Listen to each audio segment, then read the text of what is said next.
criminal charge is dismissed on Friday, is that right? Thursday? I don't know.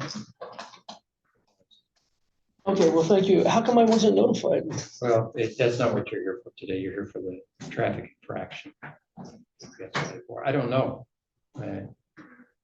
I thought this was a motion hearing. It was going to be, but the state made a motion to dismiss your charge. Okay. So now it's gonna So, be contested. Yeah, I'm waiting for your file to open up here. Sometimes our technology lags, so I'm waiting for it to give me access to your file.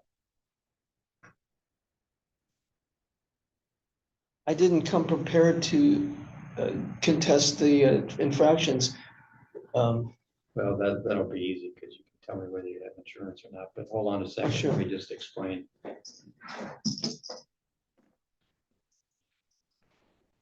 Failure to transfer title, the trip permit, and the driving suspended charges, which are all criminal charges. And those are the ones that you'd filed all the pleadings on, which I've read all your pleadings. Okay. You have any comments on it? Just curious. I'll give you my comments here in a moment. And I believe the police report states that I did produce my insurance, but it took me a while to find it. Do you happen to have a copy of it with you? Yeah. Yes, you.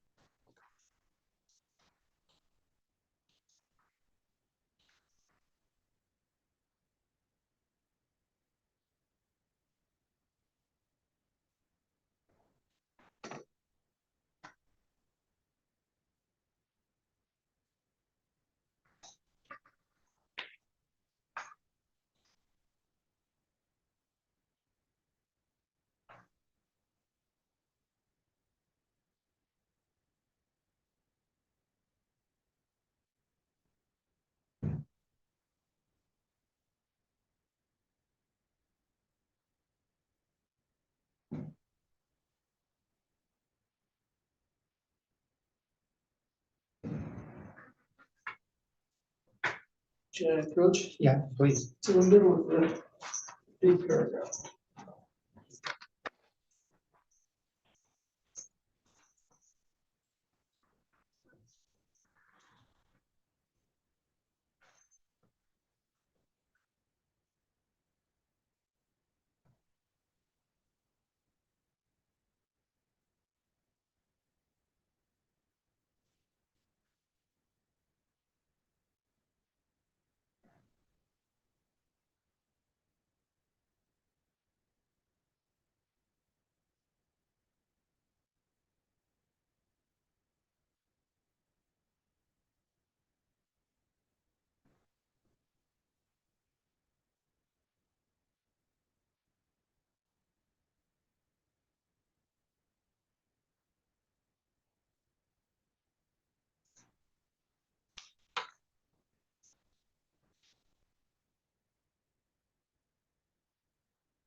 Oh, it's on the last paragraph. Right. And do you have a copy of whatever you showed the officer by way of the insurance proof? Yes. Oh, it's on my phone. Yeah, that's fine. Do you have your phone with you? Yeah, but I let somebody, one of my employees take care of that, and he, whenever I need my insurance, I ask him where it is. But it'll take me a while to find it if you need me to. Well, see if you can find it while I'm reading this.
Bringing it up. Okay, great.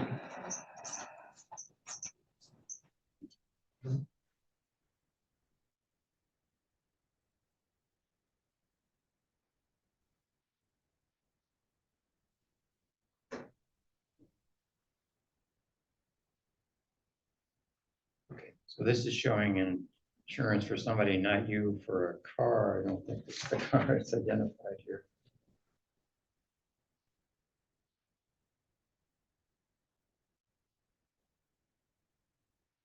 Okay, it could be the vehicle. Who's Thomas Harris? He's the employee that takes care of that stuff. He registers the vehicles, gets insurance for them. And employee of yours? Yeah. And what type of business? Biodiesel.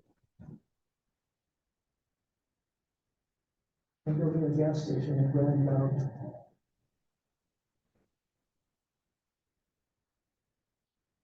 All right, and then the other thing to note here is that the insurance is purchased the day after the stop.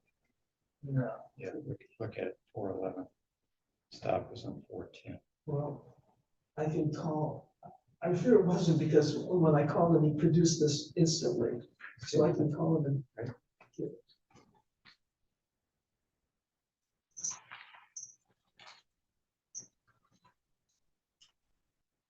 And you saw that, right? You saw that it said effective 411. Let me take another look.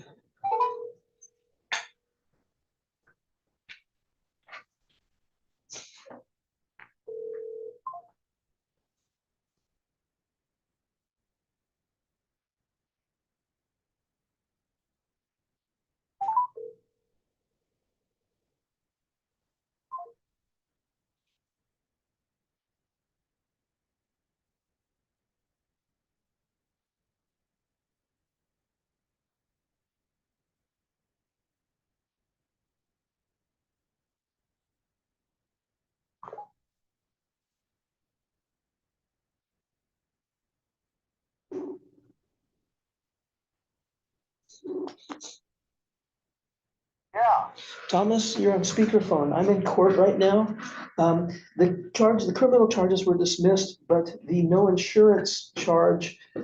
Remember when I called you when the police stopped me and you sent me a copy of the insurance card? Well, the insurance card looks like it was purchased the day after the stop. oh, it maybe it's just been the wrong one. Tell them that, tell them we have a different insurance card. We've got so many vehicles here, it's crazy. There's no way to get an insurance card that quickly and when I'm working like that. The only thing I could do was send you some proof of insurance that I had in my phone. Okay, yeah, all right. So what did they say? Well, you're on speakerphone now. I'm in court. And I mean, you gotta realize, we're working around. how could this possibly be purchased the next day? You didn't purchase insurance the next day, did you? No. What they may have done is what they do is they renew the insurance every 6 months or so. And what happens is it automatically prints out ahead of time. And so what may have happened is they give us the card in advance, and then I get it online, and then I just put them in my phone. But I got so many cards in there that it's hard to find them. Okay, I think that explains it. Okay, yeah. Okay, well, If you need me, I can look up and see where. well, let me ask the judge. Your Honor. Where did you connect? Okay, that's all, Thomas. Thank you. All right, thank Bye. you. Bye-bye.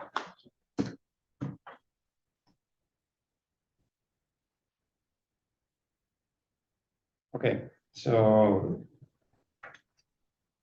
I'll find that the card you displayed is just the automatic renewal card that comes in.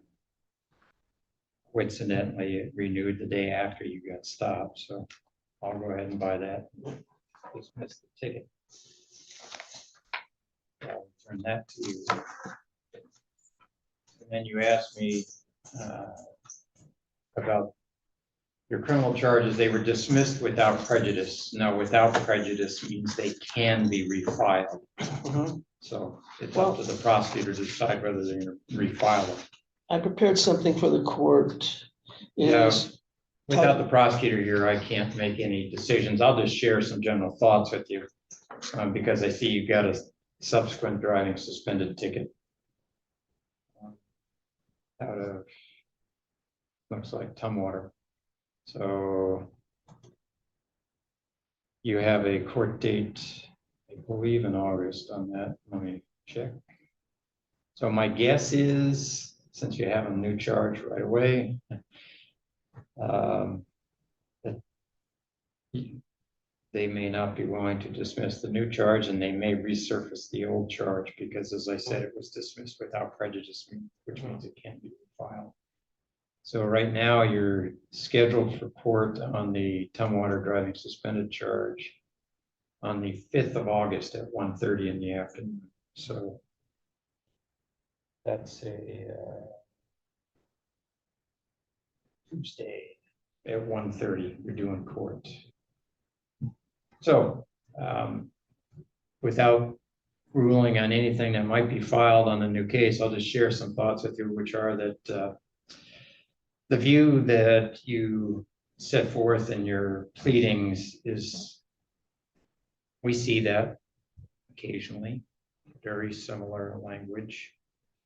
I don't know, sometimes the briefs we get in this line are all read the exact same. Yours is not the exact same, but a lot of language, exact same. There is no case in the country that says the state cannot regulate the driving, both commercial and private, on any public thoroughfare. So, I read your arguments as to why you believe the freedom of travel means you can drive your private vehicle on public roads, which are paid for by the registration of the vehicle, by the way, in part. That you believe you can drive because you have the constitutional right to travel. That it's never been interpreted that way. So the constitutional right to travel does not apply to overcome the requirements that states have imposed to require you to register your vehicle on an annual basis. That is it. I pay my registration fees every year because I have to, in order, if I want to put my car on the road. And I know if I put my car on the road with expired tabs, I'm going to get stopped and I'll have to pay the fine and I'll have to go get my car tabbed. I just know that's the way it works. And that's how the system is set up. So there's no legal argument there. You made it in a sort of a big way, but I think it's a misinterpretation of what you believe the right to travel is. It does not give you the right to travel in any state, not adhering to that state's laws. And every state has a registration law like the state of Washington. So you've asked for my general. Have you noticed that in courts, a car is referred to as a motor vehicle? A friend riding with you in the car is referred to as a passenger. You're engaged in traffic, and what the problem is, when a person registers his private property automobile with the state, he's declaring it a commercial vehicle. No, that's your interpretation, and I'll just tell you that's not the interpretation shared by the courts. We don't see it that way at all. So the law makes very clear that all of us who have vehicles that we put on our roads, they have to be registered. Doesn't matter whether we have passengers, no passengers, if we drive them ourselves or not, if we're engaged solely in personal business or moving from point A to point B, none of that exempts us from the requirement to appropriately register our vehicles, which is used as a means of supporting the construction of the roads that we drive on. Yeah, you know what?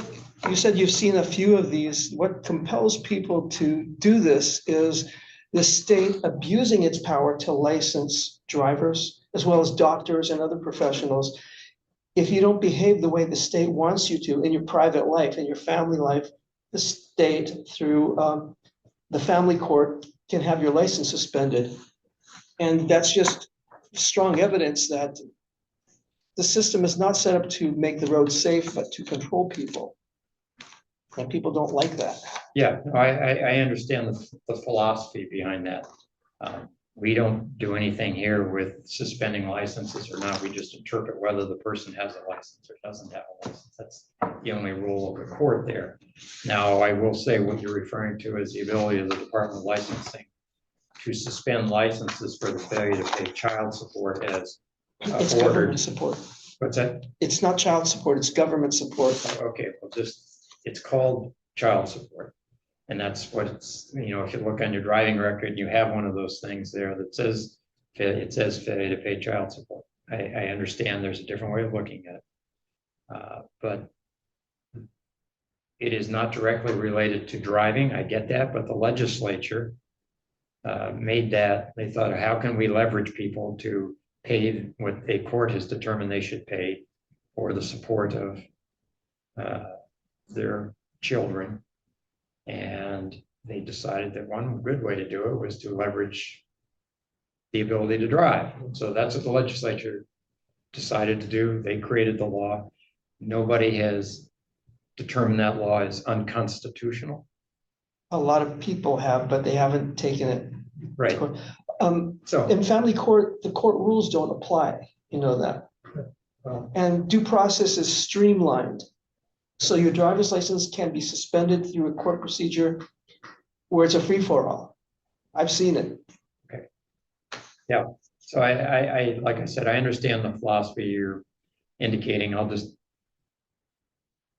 When the case comes to me on a driving suspended charge, I look to see if your license is active or if you don't have the privilege to drive on the state. And you view it as a right. The law views it as a privilege, and the privilege is enacted if you are properly registered and insured. Well, it's a privilege to operate a motor vehicle on the highways, but the courts have ruled, and it's in my brief, it's a right to travel by your automobile, by your private property automobile. There's no court. Like I said, you can look all you want, but nobody has ever found a case that says a court upheld the ability of somebody to drive in whatever state on public roads. Well, driving is a commercial term too. Okay, to operate a motor vehicle in any regard. That's even more a commercial term. Look at To other operate blocks. your car. No, there's no case that says you can Operate operate your means car. using a business machine Okay. on a Yeah. public utility. No, that doesn't. Operate means I'm operating my computer. I'm operating That's a colloquial. my pencil. That's a Okay, colloquial term. well, then you're pushing your example into You sort look of at Black's fifth edition, you'll see that operate means using a business machine for gain. okay. I disagree with that, and I don't think you'll find any case that supports that. Okay, So, I appreciate okay. your input. All right. Thank you. But we'll see you on the 5th of August. Okay. All right. Bye-bye. All right, and the next case is going to be two-party case. That's Mia Milton and Tay Perks.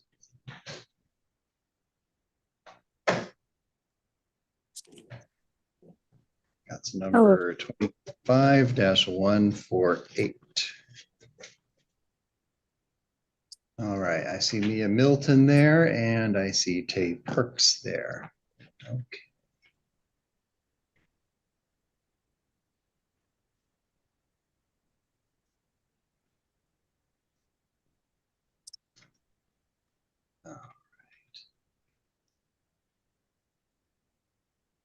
All right, so the way these hearings will go, and this will apply to everybody, what I'll do is I'll swear the parties in, and then I'll hear from the petitioner first. The petitioner is the person who started the case. The petitioner has the burden of proving to the court by preponderance of the evidence that they're entitled to the anti-harassment or protection order that they're asking for. After I hear from the petitioner, then I'll hear from the respondent and they can tell me their side of it. And after I've heard from both sides, I'll make a decision as to whether an order will be granted or whether it won't be. And I'll explain to you the reasons for my decision on that. During the time we're doing these hearings, if the other person in the case says things that you don't agree with, if you don't believe they're true, I want you to just hold on and don't interrupt the other person. Let them tell me their side of it. And please keep in mind that you either will get your chance to tell me your side of it in just a minute, or you've already told me your side of it, so I already know, but it's important not to interrupt the other person. I may ask you questions from time to time, and I do that just to make sure that I understand what you're telling me, that I understand what the issues are, and so that I can keep your hearing focused on the things that I'm going to actually need to know in order to be able to resolve the case for you. Also, for those of you who have filed a petition or you filed any documents or exhibits on your own, it's not necessary for you to repeat everything that you've already put down in writing. The things that you've written down and filed with the court, those are already part of the record in the case, and I can use those as part of my decision in your case. So don't feel like you have to repeat everything out loud that you've already said in writing. You can refer me back to things that are written or things that are filed in the record if you need to in order to explain your case. That's fine. Okay, so with that, then I'm going to ask Ms. Milton and Ms. Perks to please raise your right hands. And do both of you swear that the testimony you give in this case will be the truth, the whole truth, and nothing but the truth? Yes. Okay. Yes. All right, Ms. Milton, you're the petitioner. Go ahead. So do you want me to start from beginning to end on why? Yeah, for example, you wrote down in here in your petition the reason that you think that the court should issue an anti-harassment order against Ms. Perks. So why don't you start with what happened that makes you think that I should do that? Me and Miss Perks were dating for a couple of years and it did not end amicably. And I had in the beginning stated that I did not want to speak with her any further because we're not in agreement and I felt like we were never going to be in agreement. She continuously has messaged me by her means to get in contact with me because she feels like I owe her a reason on why we broke up, amongst other things. And I had already stated I don't want to talk with her. And she has continuously emailed me, messaged me from other people's phones. And I, at some point, maybe last year, sorry, it's kind of blurry in terms of dates, but I had um, spoke with her mother and told her, can you please tell her to stop contacting me? I've already stated I don't want to be contacted. I don't want to speak with her, or I would have to go to the authorities. And she continued anyways. And she has um, showed it to my family member's house unannounced. And I go to this family member's house very often, so I'm not knowing if she's going to show up whatsoever. And so this past Mother's Day, a lot of the emails amped up and her being angry and angry with me for not talking with her in alleged abuse. Um, I emailed her again and told her I don't want to speak with her after all of that. And she continuously emails me and it's basically threatening to make an expose about me and sent me links and told me how she's been talking to other people about our past relationship and streamers and how she's trying to get all this evidence on me and talk with these people, and basically threatened to leak nude images, and she has sent me that image. And so I'm basically asking for this so she can stop contacting me. I don't want to speak with her. I don't owe her anything. And I don't want an image out there without my consent as well. All right. All right. Is there anything else that you need to say before I hear Ms. Perks's side of this? I can't think of anything right now. Okay, then I'm gonna let her tell me her side of it and we'll make a decision here. All right, Ms. Perks, why don't you go ahead and tell me your side of it? I have prepared statements, so I'll be looking down at those. I don't mean to be disrespectful at all, but I'm a 125-pound epileptic that doesn't carry any firearms, and Mia is more than twice my weight, taller than me, a registered gun carrier. There's no way for me to physically harm her, nor has she and my sister ever digitally met or met ever, not digitally, not physically, and my sister doesn't even know what she looks like. Mia has no reason to be looking over her shoulder in public, um, nor do I look for her. Um, I don't have any intention of meeting with her without her consent, nor do if I ever met her in public, I wouldn't do anything to her. I couldn't do anything to her, nor have I ever made a public scene. Um, I'm honestly shocked to hear that she's afraid of me, Your Honor. She claims that the last time she spoke to me was in October 2023, but I verifiably have evidence that not only were we speaking in 2024, but she was still asking me for money in the text messages. Mia claims that I still had her key after moving out, but if that were the case, and I would still have that key today, and that's not true. I handed back her apartment key the day I moved out. I don't possess any pornographic videos or sexual images of her. The only image I sent back to her was an image she posted on her public OnlyFans for public consumption that she temporarily did in 2019 to mid 2020. There's no full nudity in the picture, and as far as I'm aware, Your Honor, she never did. She never took any full nudity pictures or full sexual videos, and if she did, I'm unaware of it, and I'm fully aware I shouldn't have sent that image back.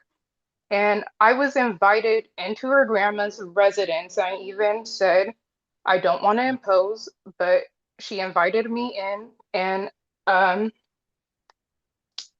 yeah, and then I have another prepared statement. I'll try to make it short. But while we were in a relationship, Mia love bombed me. She kissed me for the first time. She took my virginity. She gave me a lot of marijuana, a lot of alcohol for the first time, as you can see in the pictures. She proposed to me after 3 months. I had never been in a relationship while she had. And worst of all, she would give me these ultimatums and tasks to complete, or else we would break up. And that would mess with my mind.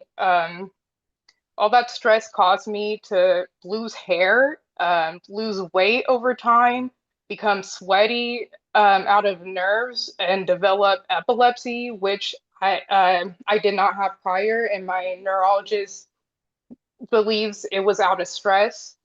And I was afraid of Mia. She would raise her voice, as you can see in the video. Um, she, sorry, let me see here. When things didn't go her way, she would either she would either yell, or she would basically kiss me, love on me, and um yeah, that's the extent of it. And I was very much wanting to get in contact with her because even my neurologist, sorry, my therapist has said that is why a lot of my mental issues has started, and that has greatly affected me. And that she is basically afraid of me for emails. And When I visited her grandma's house, it was last year. And that's the extent of it. I haven't visited anyone else in her family, nor do I have any intentions to. And yeah, I don't have anything else to say. I do. Thank you, Ms. Burks. Okay.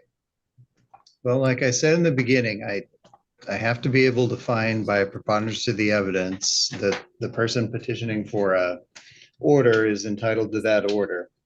In this case, it could be a petition for anti-harassment or a protection order. It sounds like, based on the fact that there was a previous relationship, that the allegations kind of more point towards potentially domestic violence. And I haven't heard from both of you in this. It's clear, I read the exhibits too. It's clear to me that things have obviously not gone well, that, breaking up is obviously traumatic and difficult, and some people respond to that differently. And I've got, my radar is up for things that concern me, like stalking behavior or threats of harm, threats to disclose intimate images. Things like that are harmful to other people and form the basis of a protection order. In this case, though, haven't heard from both of you, I'm not able to find by a preponderance of the evidence that harassment occurred or that domestic violence occurred. So in this instance, at this time, I'm going to deny the request for an order, just because I don't believe that the petitioners carried the burden by a preponderance of the evidence.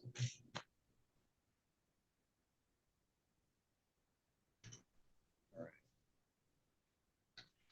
right. So Ms. Milton, today your request for a protection order will be denied. Okay.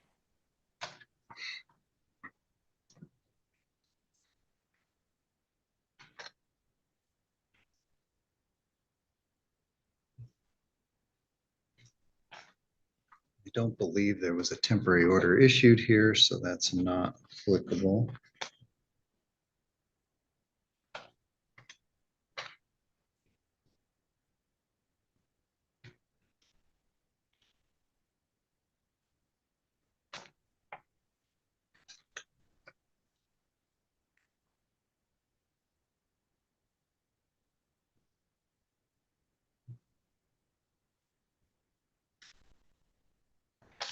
All right, thank you both, and that will conclude your hearing for today. Thank you.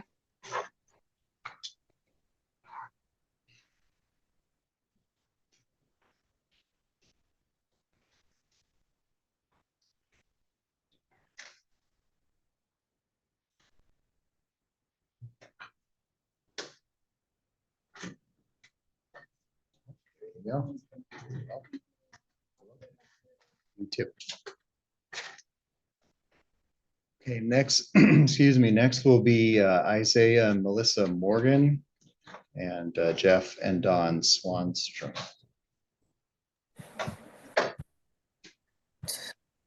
Case number 25-171. Okay. All right. Now I see Melissa Morgan, I see Isaiah Morgan, and Jeff and Don Swanstrom. All right. So in this case, it's Isaiah and Melissa Morgan who are the petitioners, and the Swanstroms who are the respondents. All right, before we get started, can I have each of you raise your right hand, please? And do you each swear the testimony you give in this case will be the truth, the whole truth, and nothing but the truth? I do. I do, Your Honor. Yes. Thank you. Sure. Okay, so the Morgans are the petitioners here, and I'll let you decide between yourselves who's gonna go first. I guess I'll go. So, as we submitted our evidence, as you can see in the emails, as well as pictures that were taken over our privacy fence, this has led to us seeking this order. Emails were sent to Snap-on Tools, which in a way I am affiliated with, but they are not my employer. I am a franchisee. So it caused turmoil in my workplace. It caused a pending suspension, as well as I had to serve proof of all this as well to Snap-on. And then as well as another developing in this on June 17th, cops have showed up to our house once again, let me know that they called, made a complaint. I asked the officer if there was anything I was doing wrong, and he said I was within my rights and there's nothing he could see that I am doing wrong, but it was his job to notify me. So as far as that, the officers on Tuesday, June, I want to say, or it was like May 28th or something like that. I had emailed the city of Tenino because a spotlight was shined into my backyard. I took pictures of it at 10 o'clock.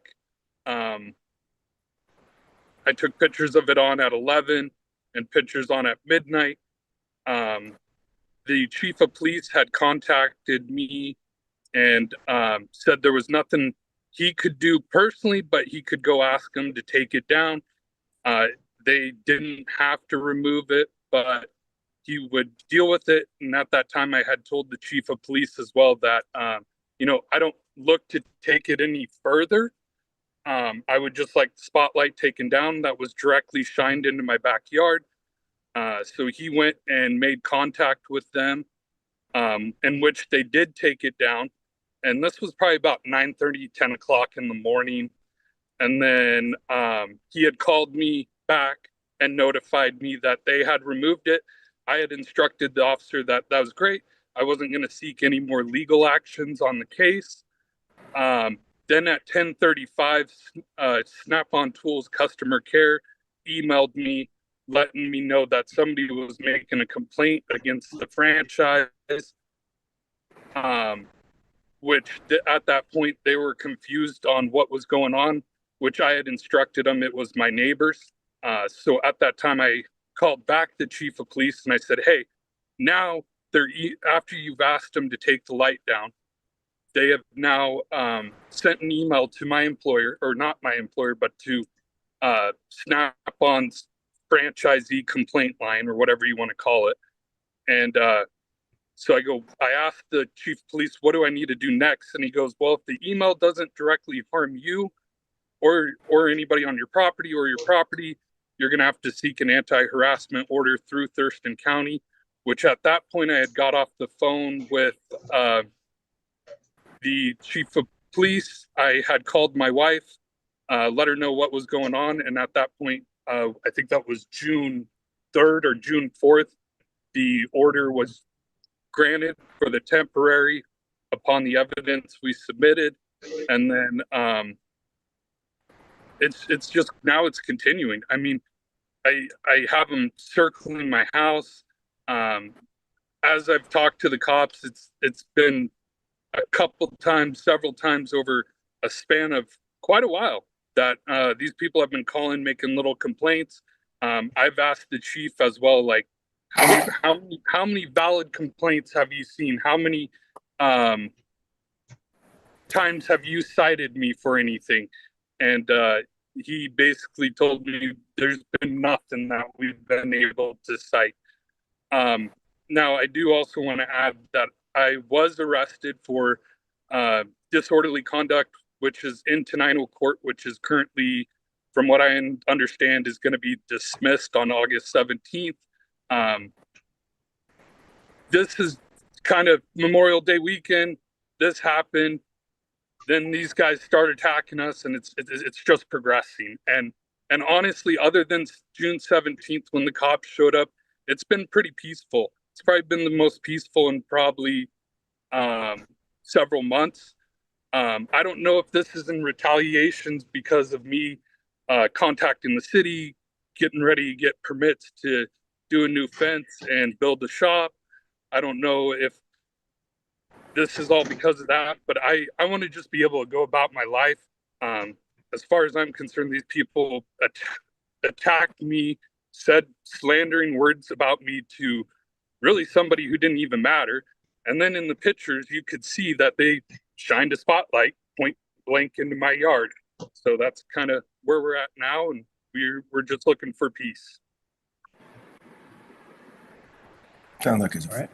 And Miss Morgan, are you going to add anything to what Mr. Morgan said? Yeah, I was the one that initially first saw. So in the picture, it's a little hard to see, but there was a middle finger light that they had put up onto their window into our backyard, as well as my dogs were barking at the time. I was getting ready to go to bed. I do wake up early at 2 o'clock in the morning. So I ran out there to go grab them, bring them inside. And it's when I heard the Jeff Swanstrom tell my dogs to shut the fuck up. And then he responded with, "I'm going to call the non-emergency," is what led to the Memorial Day weekend outburst where my husband was arrested. I did take a picture and show that, and that's just when that escalated. So my story is just the previous part leading up to the floodlight in our backyard, and then the email right after we asked them to get it taken down. For me, I think it's just been, I do work part-time from home, so I am home a lot, and to not feel safe to have my dogs out there. Because if you're cussing at dogs, I'm not really sure like what else you're able to do, and sending emails to people's work to have some reprimand of, I'm not really sure why. They did, in 2024, they did ride their bikes in front of our house during 4th of July. They introduced themselves. They were super nice. They met our dogs, so I know that they've met our dogs before. So I'm not really sure what happened in between last year meeting our dogs and then where we're at today. But it has been peaceful, like my husband said. Just not having any interaction or any yelling or things back and forth. It's just been nice, and I would just like to keep it that way. Okay, thank you. All right, and the Swanstroms? Yes, Your Honor. Did you receive the documents that were sent in last week? In my file. Because there should be a statement from the Tenino Police Chief, as well as from us, and some attached videos, photos. You submit those. Do we have anything?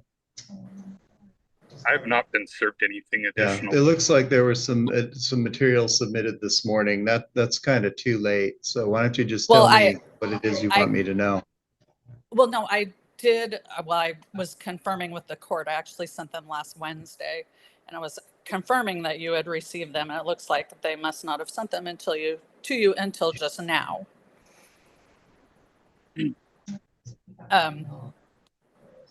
There's no illuminated middle finger. I put up a little sticker on the window because after Isaiah was moving the Snap-on truck up and down the fence for, I'm not sure what reason, I'm just assuming it was to try to harass and intimidate us, block us from something. I'm not sure. It's really large. If you have the pictures, you can see that it towers over our house. It's really strange and uncomfortable. Yes, we were out putting some things in our shed on Memorial Day weekend. Their dogs were barking. My husband did yell at the dog, then went and got it a biscuit and tossed it over the fence because he's never been mean to the dogs. We, like all the pets around here, we feed our landlord's dog, who is also sitting in your courtroom right now. It's just a thing that we've always done. They've never spoken to us and asked us to stop feeding their dogs. It was the first time I'd seen that was in their statement. So of course we immediately stopped feeding them. We had a diabetic cat, so we understand food allergies. Stop. Okay, we're good. As far as reporting the truck, I was told that was well within my rights, just where it's parked. It's just a huge towering obstruction to us. Would you like me to read the police chief's statement to you? It's not a matter of what I would like. If you'd like Well, to submit something, go the ahead. police chief's statement contradicts their statement that the police chief said. I just don't want to be called a liar. They're telling me I said things that I didn't say and do. Yes, we reported them to Snap-on.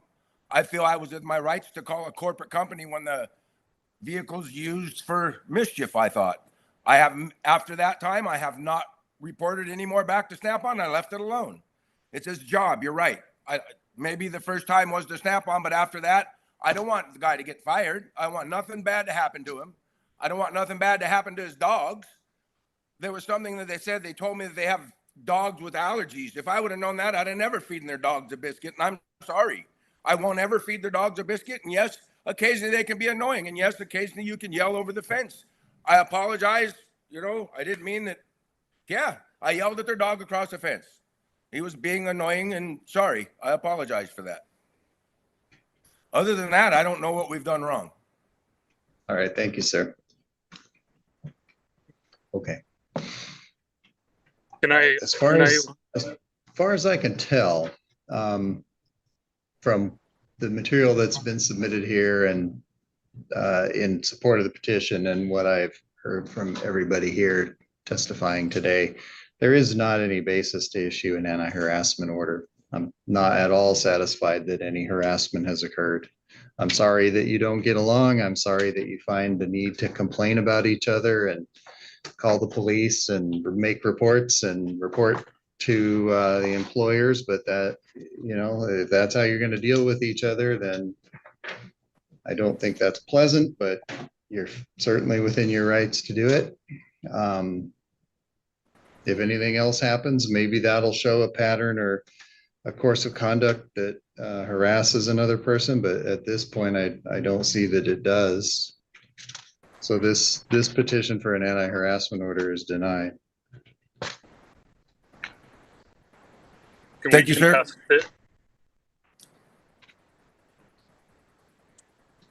There was a temporary order issued by Judge Pro Tem McDonald back on June 4th, and that order is terminated as of now. Now, do we get 14 days to contest this decision? No, this is a final decision of the court. You can appeal a decision that you don't agree with.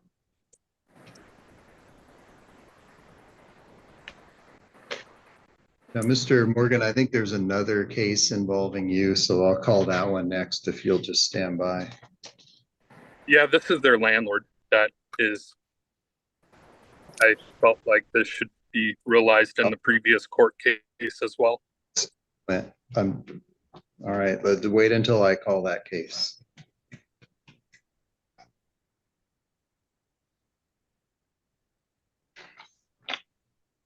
All right, the court clerk will distribute copies of this written order to each of you later today.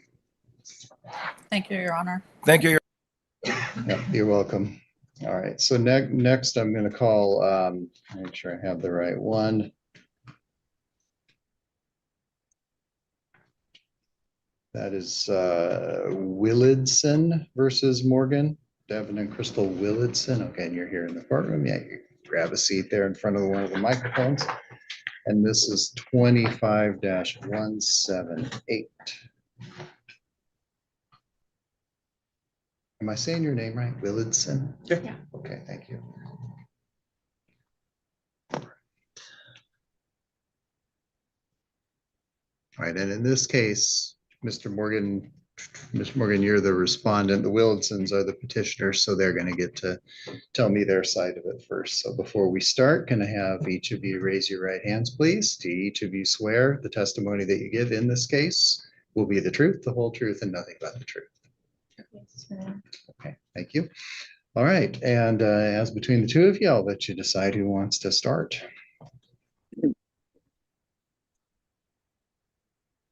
She submitted all the paperwork. Submitted the petition. Yeah.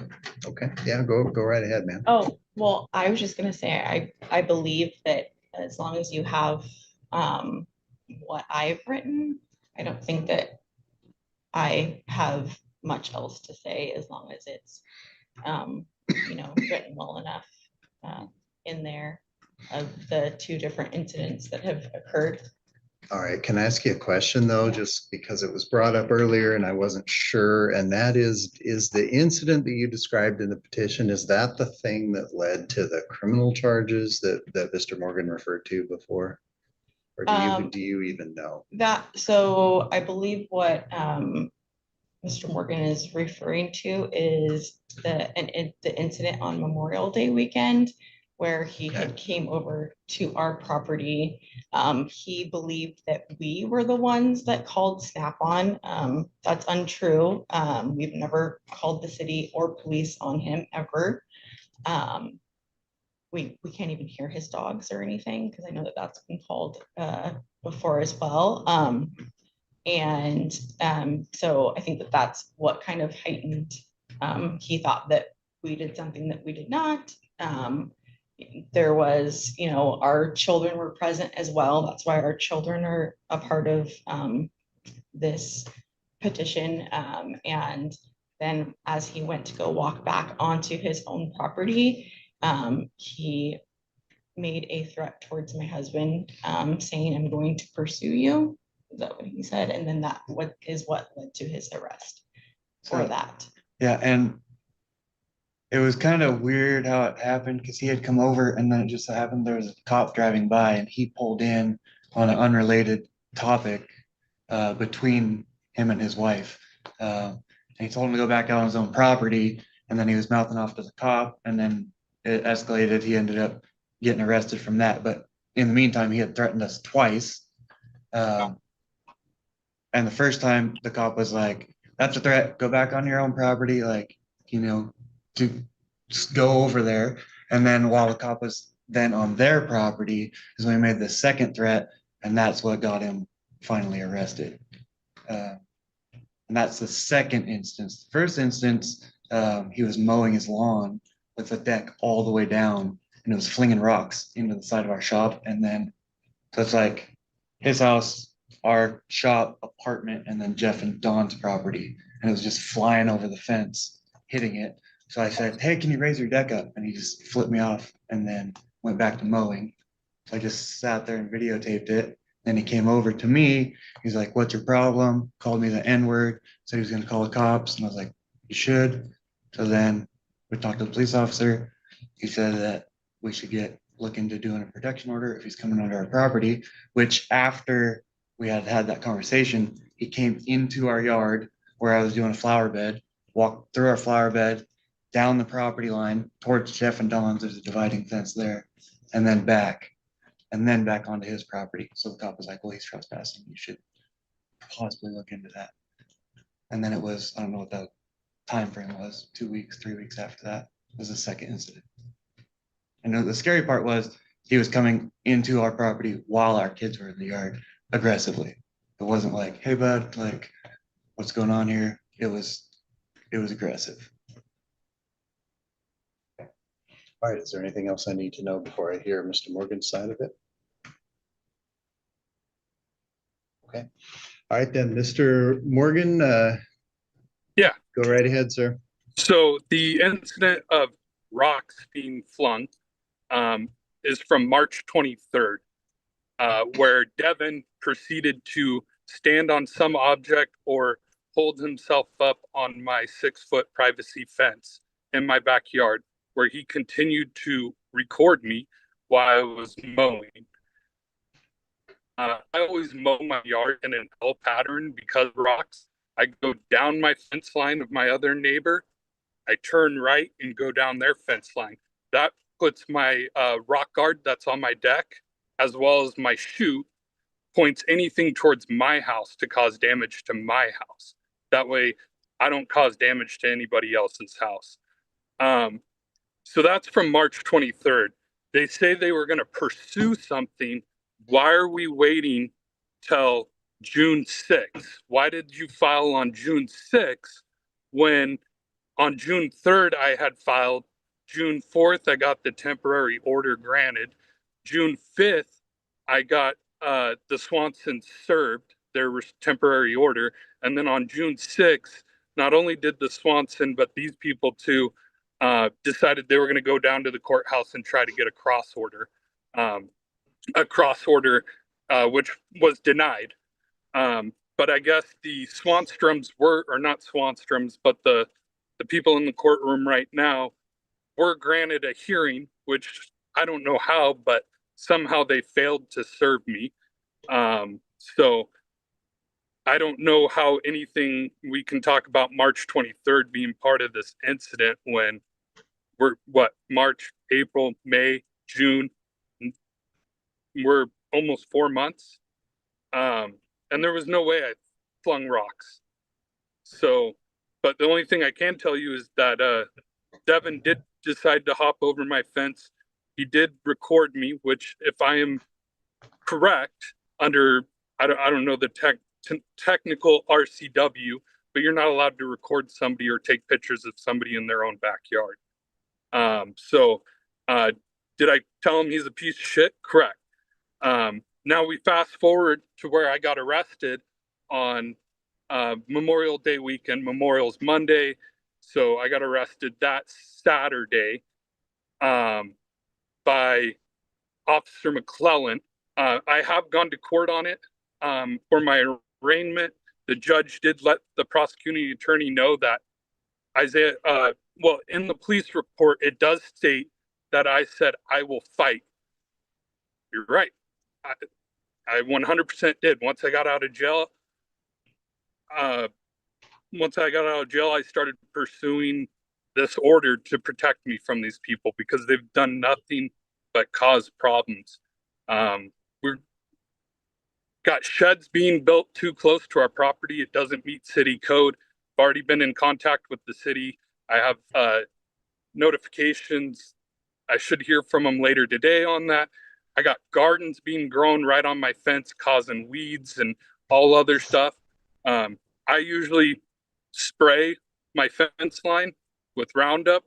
I've tried not to do that because these gardens are right on my fence line. So as far as I'm concerned, they're encroaching my property. They're invading my privacy. So at this point, I just wish that the previous case would have been granted, because now I'm being attacked not only by the landlord, but I'm being attacked by the renters as well. Clear as day, they caused a nuisance, his renters. And then he's sitting here doing this as a retaliation on me. And also, if you could please look at the notice of serve on there. No evidence was served, just a notice of hearing.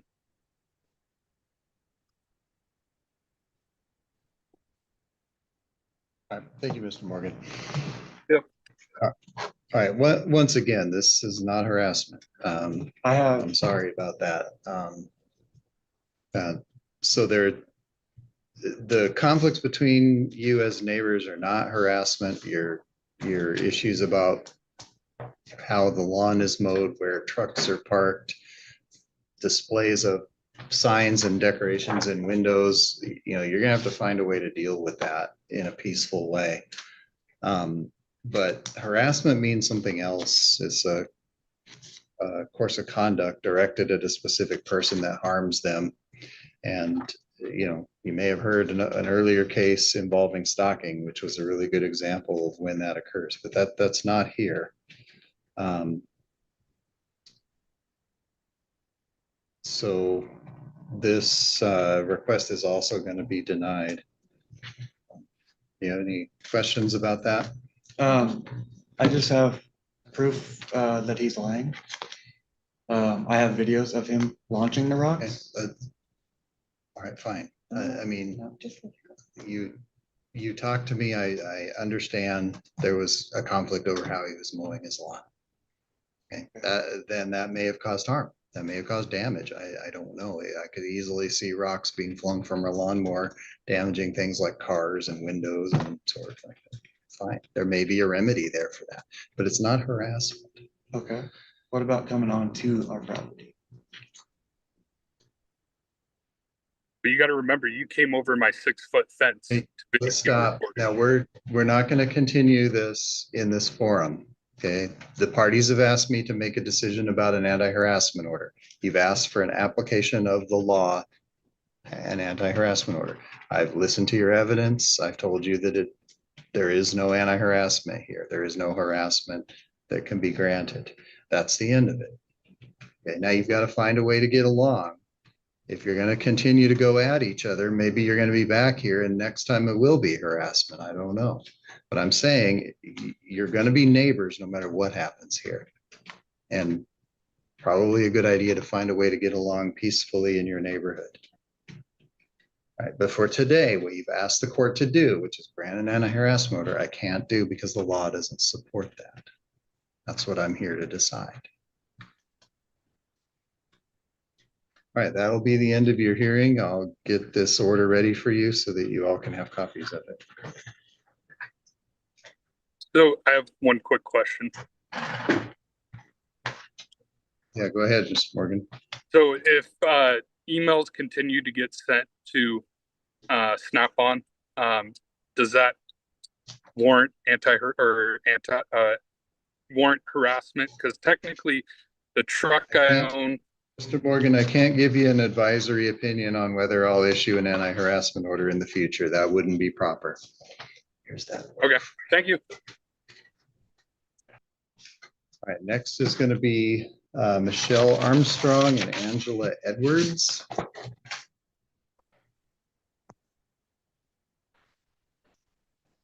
make sure you're here. I see Miss Edwards here. I see Miss Armstrong here. Okay. Now in the case 25-176, Miss Armstrong is the petitioner.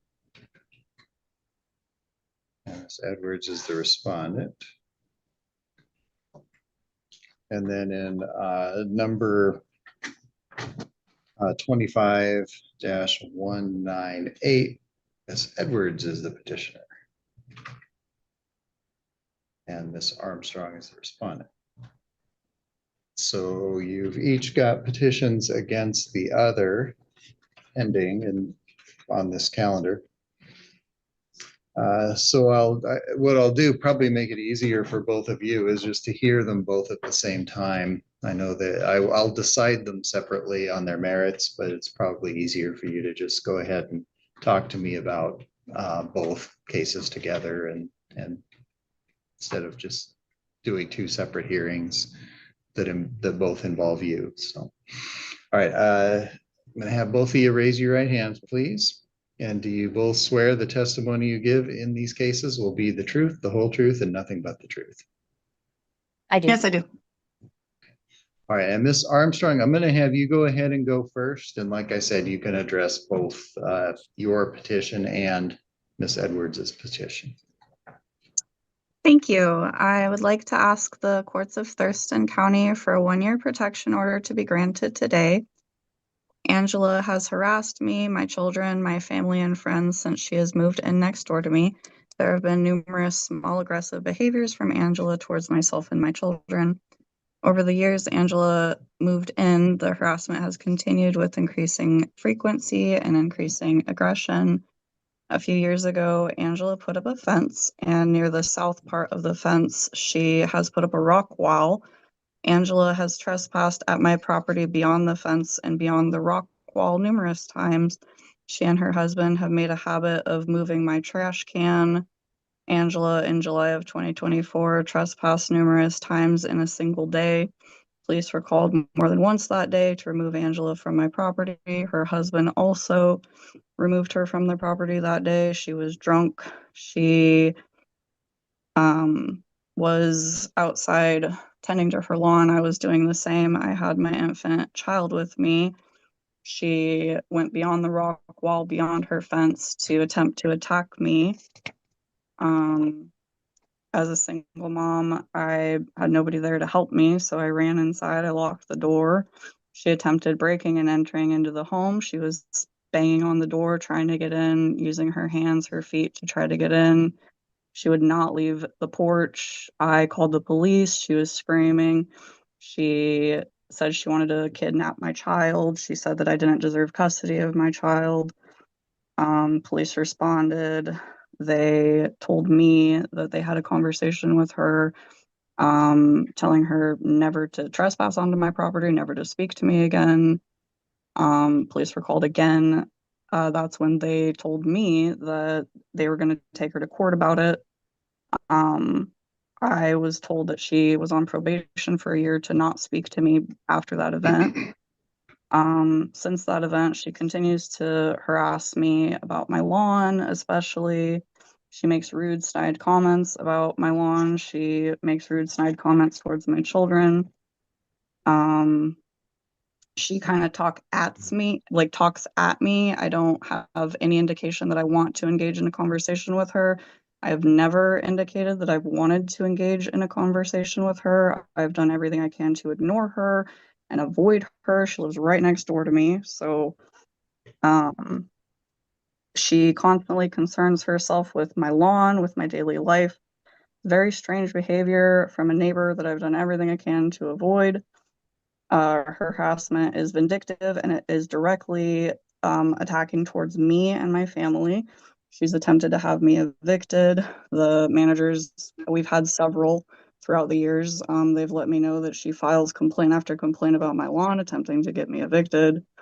Not only is she harassing me, but she stalks me. She has installed a camera that faces directly at my vehicle. It doesn't face her property. It doesn't face any of her belongings.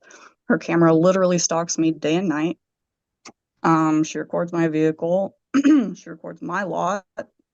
I feel like her camera should be faced on her lot, not faced on my lot. It's very creepy, very much feels like stalking behavior aimed specifically at myself and my children.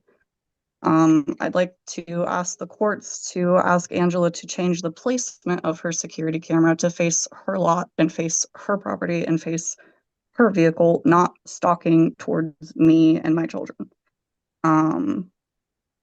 After my temporary restraining order was approved, Angela quickly retaliated in an attempt to mimic my action and has filed a protection order petition against me. I've done everything in my power to avoid Angela. I didn't even know her last name. She knows the last names of my children. She knows the last names of the people who I'm near. I don't even know how she knows as much information as she does about me because, like I said, I've literally never even told her hello in my life. She talks at me. She yells at me. She's very snoopy. She tries talking to my friends. She tries getting information on me.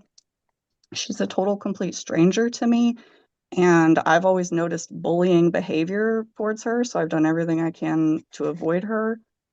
But having her next door, I see her often, and just yesterday she was outside listening to vulgar music that I don't want my kids to hear the lyrics of the music that she blasts really loud. And as I was taking my garbage out, she yelled at me, "Oh my God, are you serious?" And in her petition, she says that she doesn't like where I put my trash can. She doesn't like where I park my vehicle on my own lot. And her and her husband have gone to the lengths of even moving my trash can. So she yelled at me just yesterday. She has a protection order against her. She's violating it. She has showed that she cannot follow the police's instructions to leave me and my children alone. I'm the protected person, and yet in her petition, she implies that she has an order against me, which is invalid, which we also verified at our last hearing. When this one was continued, we verified that there is no order for me to not speak to her because I literally never have. And that we would be hearing her petition today. She is hyper concerned about my life. She hyper monitors my behavior. She's extremely interested in the daily lives of me and my minor children. Her stalking behavior is directly directed at me and my children, and it worries me greatly because she seems extremely vindictive and aggressive, and her being an adult being aggressive towards children is very concerning behavior. Angela has attempted to get me evicted countless times in numerous different ways. She's also called the authorities on me like I said, I've done nothing to her. And the only time that she has had anything brought to my attention is her petition that I received notice for. Other than that, I've never had any sort of indication that I've done anything to even approach her. Like I said, I've done everything to avoid her. She, when I do have my friends here, she instantly, or when I'm gone, she instantly tries to have conversations with them. She tries to convince them that I'm a prostitute. In her petition, anytime she talks to anybody about me, she instantly tries to claim that she knows that there's prostitution at my home, which is just very bizarre behavior to me because she doesn't know anything about me or my life, and yet she concludes a vast array of very negative things about me. Her aggression towards my children is admitted in her petition. She notes that she is agitated by my children when we do chalk art or when we play ball or when we play toys outside while we're minding our own business, living my own life. She accuses my child of, several different things in the petition, which shows that she has anger and aggression behavior towards my children. She claims that I have unauthorized tenants, which is none of her business. She continues to admit that she is annoyed by my daily behavior, which shows her feelings of aggression towards me, which are very concerning, especially considering she tried to attack me a year ago. And I really feel like she's just getting more and more agitated just for me just living my daily life. I noted that she's trying to contact my son when I have Washington State workers present. He's a baby, and she admits in her petition that she tries to talk to him even when I have Washington State workers here. I'm involved in several programs, and the only people who are allowed to have authorization to speak to my children when I have Washington State workers around are people who have been approved by me and approved by the state. So her attempting to talk to my children, even with Washington State workers present, is a direct interference of my involvement with the programs because, like I said, she's supposed to have permission to be able to be associating herself with the children, especially when there's workers here. She has no respect for authority figures. She wouldn't respect the police telling her to leave me alone. She doesn't respect the fact when I have Washington State workers here, she won't leave me alone. She admits in her petition knowing that I do not want her to speak to my children. And she admits that she knows that I will redirect my toddler to tell him no if he's ever attempts to say hi to her because he's a baby and he doesn't know that she has animosity towards me and my family, and she has attempted to harm me while holding my baby. And some people develop obsessive personality types, and Angela has demonstrated behaviors of an individual who will not stop harassing me and stalking me and my family, my minor children, without an active protection order in place. Angela's petition makes unsubstantiated and unexplained claims with no explanation for several of her requests. I've done everything in my power to avoid Angela, avoid everyone at her residence. Angela monitors me daily and has been for quite some time now. I do not want to be harassed and stalked by Angela, nor miss any more work due to having to attend things like this. I have priorities, which are providing for and protecting my children. I need to be attending work and not dealing with harassive neighbors. So I really feel that this order is very necessary. I would like to please ask you to grant a 1-year protection order against Angela for the safety of me and my children. Thank you. All right, Ms. Edwards, can I hear your side of it? Absolutely, Your Honor. So everything that Michelle just said is a complete out lie. She did not say one true statement through that whole conversation. And she actually didn't even read the petition correctly because a lot of things that she just said never happened. And she read it out of context. I am a university professor. I was a licensed pre-K through 12 instructor up until recently when all of this stuff started happening. I'm a mandated reporter. And so Michelle has had her children taken away from her because of abuse. And she does not have custody of any of her children. Her older 2 kids just recently started seeing her for the summer break. But yes, I will, the only thing that I can agree with is that a lot of stuff happens because of the fence. So before I hardscaped my garden, as you can read in my statement, Michelle would take her garbage can and pile a bunch of sticks in my yard almost every week. And this went on for months on end, months on end, months on end. And it's extremely irritating. And she does it because she knows that it gets to me. I have never spoken to her since a year ago. I don't even know where she comes up with that story. I have never tried to attack a child. Matter of fact, we used to be on speaking terms. And then there was a lot of stuff going on next door. The police are always there. The reason that I have access to a lot of information is because I'm friends with all the neighbors and they tell me a lot of stuff. And so that's where I get my information. My camera is not directed at her driveway. I have the camera turned as far as I can on, it's a door cam, it's my door cam. And I have it turned as far on towards the house that it will possibly go. But the door cam will move when it picks up movement. I don't have any control over that. And some of the evidence that I have that I've provided, I have contacted the sheriffs in the past over her frequency of visitors that she had. As I explained, there was a time when she broke up with her boyfriend that she had a different gentleman visit her every single day for weeks on end. And she also admitted to some of the neighbors that she was hooking for different things. So that's where I came up, got that information from everybody talking about it.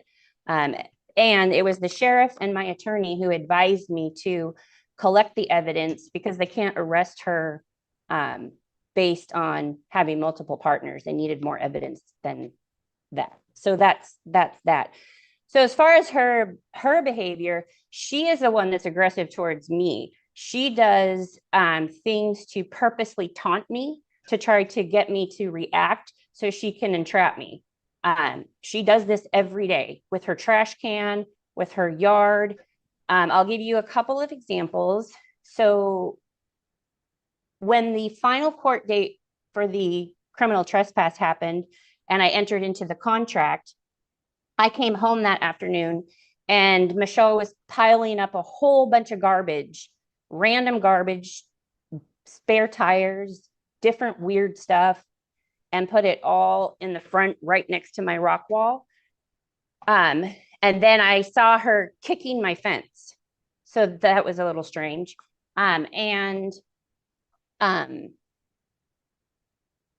It's interesting that she even filed this order to begin with, because if you notice the date of when she filed and when we had our final inspection, that was on June 3rd. She filed it on June 5th. And I don't have any control over what the managers do. I don't know why she thinks that I'm doing it. We have rules, very strict rules at our community that we have to follow. And Michelle also has mental health issues. She's been to the psych ward at least 5 times since I've been there. And there is records of that.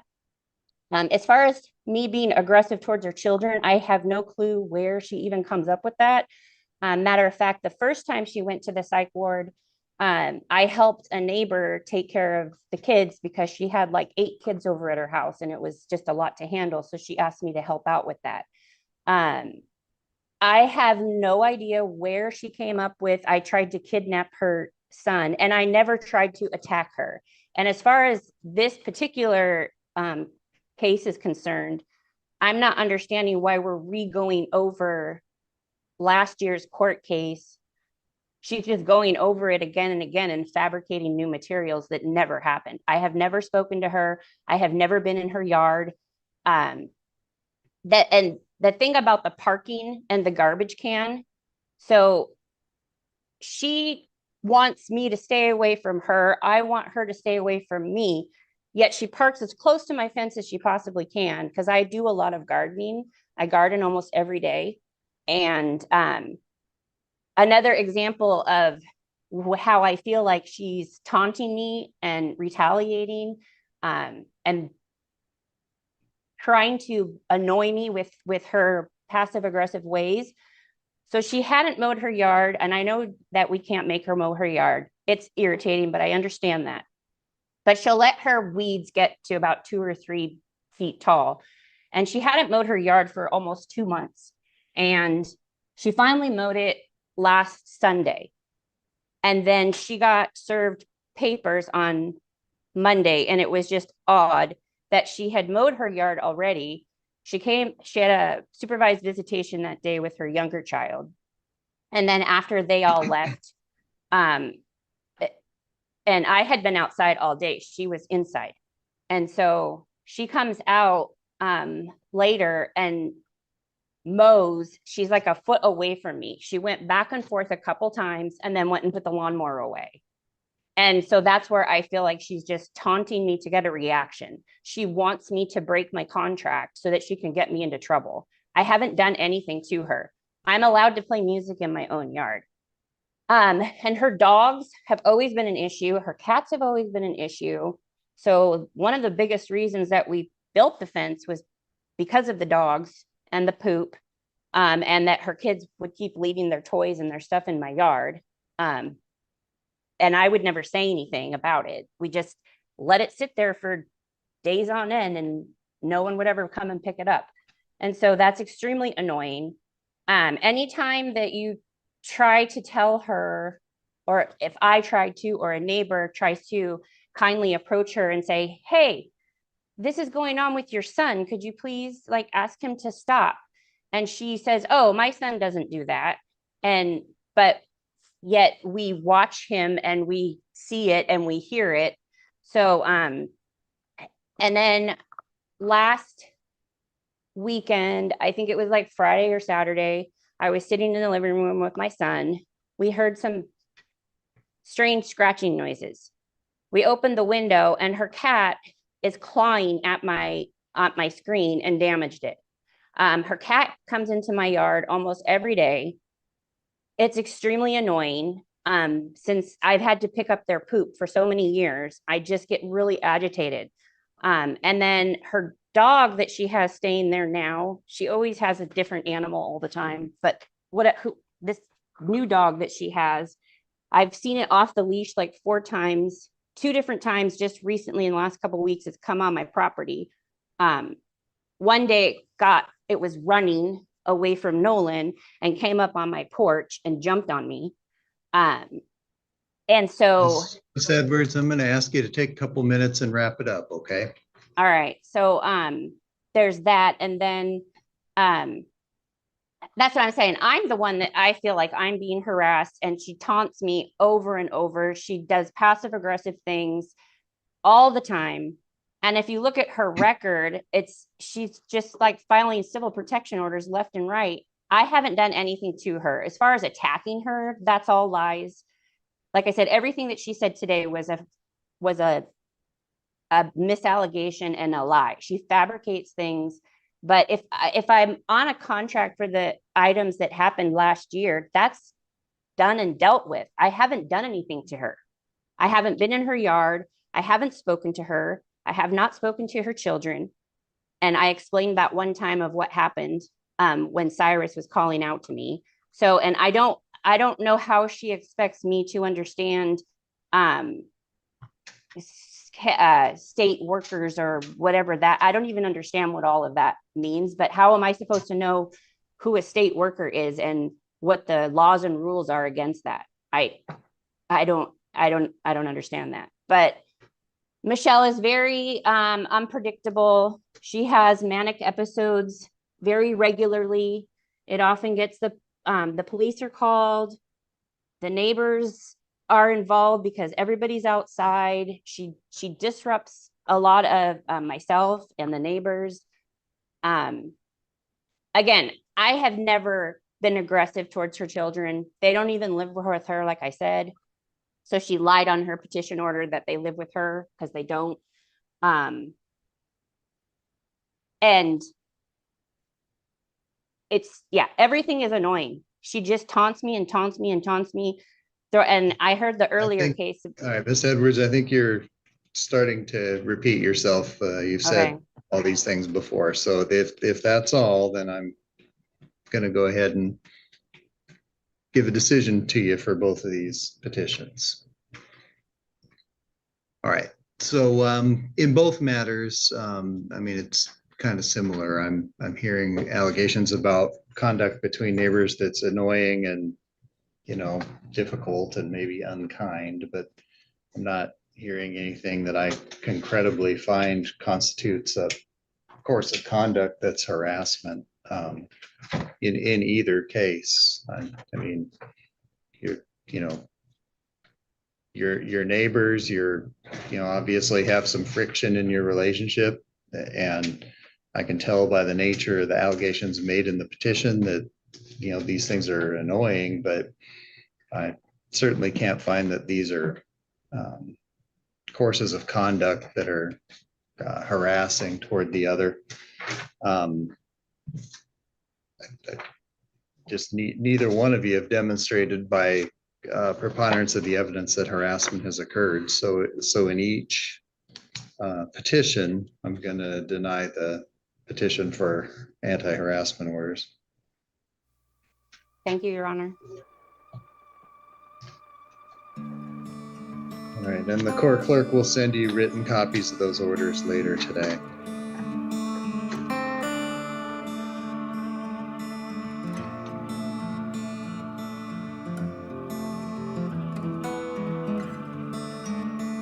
All right, the first case on this afternoon's docket will be State of Kansas versus Bong Pan Vo. It's case number 2025 CR 211. Mr. Vo appears on his own Zoom. Gerard Scott appears as defense counsel. On behalf of the state, Amber Norris is appearing. What announcement is made regarding preliminary hearing right, Mr. Scott? Your Honor, he's going to waive the preliminary. Mr. Vo, do you understand that a preliminary hearing is a proceeding to determine if there's probable cause that a felony crime has been committed and that you committed it? Yes, Your Honor. You understand that if you waive preliminary hearing, the court will bind you over for trial at this point without any further determination of probable cause? Yes, Your Honor. You understand that once you waive your right to a preliminary hearing, you cannot get that right back, though you may proceed to trial later? Yes, Your Honor. Have you had an opportunity to consult with Mr. Scott before making this decision to waive? Yes, I did talk to Mr. Scott, my attorney about it. All right, so do you now freely and voluntarily waive your right to a preliminary hearing in your case? Yes, Your Honor. Okay, does the state of Kansas waive its right to a preliminary hearing? Yes, Your Honor. Court finds that both parties have waived their right to a preliminary hearing in the case. Defendant is bound over for trial on any and all felony charges of the information. Mr. Scott, regarding proceeding further in this case, what are you suggesting here? Your Honor, I'd like to set it over for arraignment, not have the arraignment yet. I still have some things I got to discuss with Mr. Bowe and some discovery I got to go over. All right. Court will acquiesce in that suggestion, and we'll set this over for arraignment during early August. Mr. Okay. Scott, your availability on Tuesday, August 5 at 4 o'clock in the afternoon? Yeah, I can do that, Your Honor, as long as it's by Zoom. It is. Okay. Mr. Vo, I'm going to set your arraignment. That is a mandatory court appearance for you by Zoom on Tuesday, August 5 at 4 o'clock p.m. for arraignment in your case. You must participate fully by audio and visual means at that time. August 5, 4 o'clock p.m. for Zoom arraignment. Mr. Scott, is there anything else we need to address on Mr. Vo at this time? No, Your Honor. Anything further from the state, Ms. Norris? No, Your Honor. Thank you. Mr. Vo, any questions about what we've done here today? No, Your Honor. Then we'll see you by Zoom fully 4 o'clock, Tuesday, August 5. Yes, Your Honor. Thank you. I will release Mr. Vo and his attorney, Mr. Scott, from the docket at this time. Thank you, Your Honor. Are we done? Okay. Yeah, you can go ahead and leave, Mr. Vo, if you want to. All right, thank you. Blake Apple. Yes, sir. I'm here. All right, I can see you. It's the state of Kansas versus Blake Anthony Apple, case number 2025 CR 162. Blake Apple appears on his own Zoom. Amber Norris again appears for the state. Mr. Apple, you appeared before Judge Ward on May 30th, and you represented to him that you were going to have your own counsel. Yes, sir. On the 3rd of June, I got really sick with pneumonia, and I spent weeks in the hospital with a breathing machine. I didn't have but maybe a couple days out of the hospital since that time. Well, are you still going to hire your own lawyer? Yes, I need to hire my own lawyer. Like I said, I've only had 2 or 3 days out of the hospital since June 4th. All right, Mr. Apple, I'm going to go ahead and reset this case, but if you're going to represent to me that you're going to hire your own attorney, that I expect that attorney to be on board and with you at your next court appearance. Absolutely, sir. I will set that for Monday, August 4 at 2:30 p.m. Yes, sir. Thank you so much, sir. By Zoom, and you must obviously appear even if you have counsel on that date. You understand that? Absolutely, sir. August 4, 2:30 p.m. Ms. Yes, Norris, sir. anything else we need to address on Blake Apple at this time? No, Your Honor, thank you. Mr. Apple, I can release you from the meeting at this time. Okay, thank you, sir. Malcolm Duckworth. Yes, Your Honor. This is State of Kansas versus Malcolm Jamal Duckworth, case number 2025 CR 249. Amber Norris again appearing for the state. Mr. Duckworth appears from the Judicial Center Zoom location. Mr. Duckworth, docket notes from June 4th indicate that you appeared before Judge Hart. Apparently, Judge Hart determined that you were going to retain your own counsel, but you don't have an attorney with you today. Why is that? Your Honor, I was unaware. I've never been in trouble before. I thought lawyers were cheap, and I was gonna ask if I could get an appointed attorney. Because at the moment I'm in college and I'm only serving at Cheddar's right now, so I can't afford. I didn't hear what you said just before. You could not afford. Why can't you afford it? I'm in college at the moment, and I'm only serving at Cheddar's, and I called around. I can take judicial notice of the fact that most college students are, by definition, poor. So I'll certainly accept that at face value, Mr. Duckworth. I'm going to go ahead and appoint counsel. You're facing a presumptive prison crime. You understand that? Yes, sir. All right. I'm going to resolve any doubts in favor of finding you at least partially indigent, and I will appoint James Watts to represent you. Since Mr. Watts is in no position to address your case today, I am going to set this over to this court's docket of Monday, August 4 at 2:30. Yes, Mr. sir. Duckworth, were you at the Judicial Center Zoom location on time at 2:30? Yes, sir, I was. Well, I give you credit for that. You'd be surprised how many people who live 2 blocks from the courthouse can't get here on time. So where do you live, Mr. Duckworth? I live in an off-campus place. It's a studio off Okay, campus. you mean at the community college here?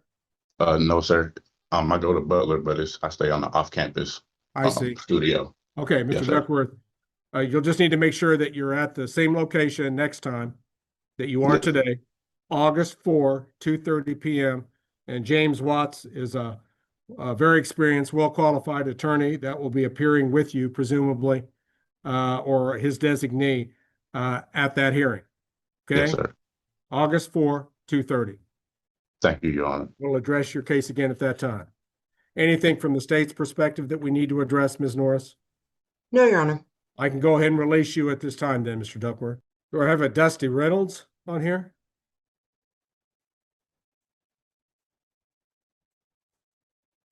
Dusty Tyler Reynolds? No response. Do we know, is he in custody? I'm not showing him in custody, Judge. And he's not at the And he's Judicial not. Center location? No, he's not. The only other one that I have here is Mr. Watts's client. Mr. And which one is that? That's Speakerphone? Fisher, Dustin Fisher. Fisher, okay. Judge, it looks like Mr. Reynolds is out on a $7,500 OR bond. Okay. That's interesting because the docket sheet indicates he had a $10,000 OR bond. All right, I'm going to go ahead and formally call the case. State of Kansas versus Dusty Tyler Reynolds, case number 2025 CR 160, with dark Zoom box Amber Norris appearing for the state. Thank you, Ms. Norris. There's no appearance by Dusty Reynolds. Docket sheet indicates that on May 30th, the defendant was given the date of 7/7/25 at 2:30 p.m. Said he would retain his own counsel. Bond was announced at 10,000, but there's an appearance bond in the file at 7,500 that should have secured his appearance for today. It also reflects a court date of July 7, 2:30 p.m. It does appear that Mr. Reynolds has defaulted on his appearance requirement. Court will order bond forfeiture, a bench warrant issue for Dusty Reynolds' arrest, with Mr. Reynolds to be held on a no bond hold pending further proceedings in the case. So bench warrant, bond forfeiture, no bond hold due to Mr. Reynolds' failure to appear. That will take care of any announcement to be made on the Reynolds case here today. We'll move on to another case. Judge Dusty Reynolds is entering the meeting. Well, nothing like being late to court. Dusty Reynolds, come on fully, please. Yes, sir. Mr. Reynolds, you're 16 minutes late. Yes, I'm sorry. I had the wrong meeting ID and password. It was from the first one. And I Well, just I already called up there ordered and got that it. your bond be forfeited, a bench warrant issue for your arrest, with you to be held in jail on a no bond hold pending further proceedings in your case. That's the implication of showing up late. You understand that, Mr. Reynolds? No, yeah, I'm sorry. Yes. You also said that you were going to retain your own attorney, and no attorney appeared for you on this meeting. Mr. Reynolds, you just froze up. Were you trying to talk to me?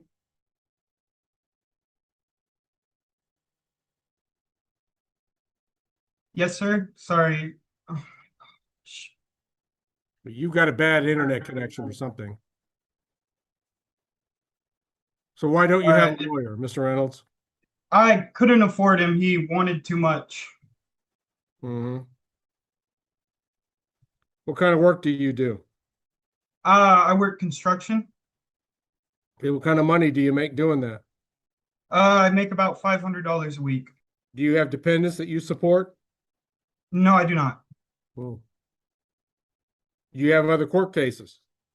No, this is my only one. Well, that's good. But I'm going to make a finding of partial indigency, and I will appoint a lawyer to represent Dusty Reynolds. James Watts will be appointed. We're going to reset this case to Monday, August the 4th at 2:30 p.m.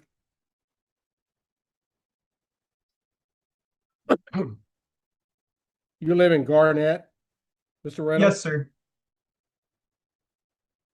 How far is that from El Dorado, time-wise? It is about 2 hours. Look, if you're going to continue to struggle with internet connection for your Zoom, I'm going to want you to come to El Dorado. Okay, sir. And you'll commit to doing that? Yes, I can do that. All right. So I'm going to have you appear at the Butler County Judicial Center in El Dorado for your next court appearance, Monday, August the 4th at 2:30. Perhaps you can also use that as an opportunity to confer with your lawyer sometime that day. Okay. Okay. All right, sir. August 4, 2:30, James Watts appointed, with Mr. Reynolds ordered to appear in person at the Butler County Judicial Center, El Dorado, Kansas, for the next court date. You just report into the security desk. They'll tell you where you need to go. Okay, sir. All right, Mr. Reynolds, just in the nick of time, you appeared. And so I'm going to go ahead and set aside my order forfeiting your bond and having you arrested. Thank you. Okay. So you're going to be reinstated on your previous bond pending your court appearance on August the 4th, where you're going to appear in person. All right. Alrighty, sir. Any questions, Mr. Reynolds? No, I don't have any. Then I'll see you August 4th at 2:30. Alrighty, thank you very much, sir. Very well. Reynolds matter is once again in recess. And just like that, Mr. Watts appears. All right. Are you ready to present on a case at this point, Mr. Watts? Yes, sir. Which one? Your Honor, I have Mr. Parker there at the jail. That can help get the jail people moved along. Okay. Parker. Yeah.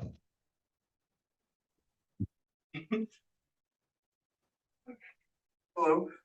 Now we're actually gonna have court. This is State of Kansas versus Aaron Wayne Parker, case number 2025 CR 241. Mr. Parker appears from the jail Zoom location. James Watts appears separately as defense counsel. Cheryl Pierce appears for the Butler County Attorney's Office. What announcement regarding preliminary hearing right is made at this time? Your Honor, I've had a chance to discuss the matter with my client. We'd ask this case be set for preliminary hearing, please. All right.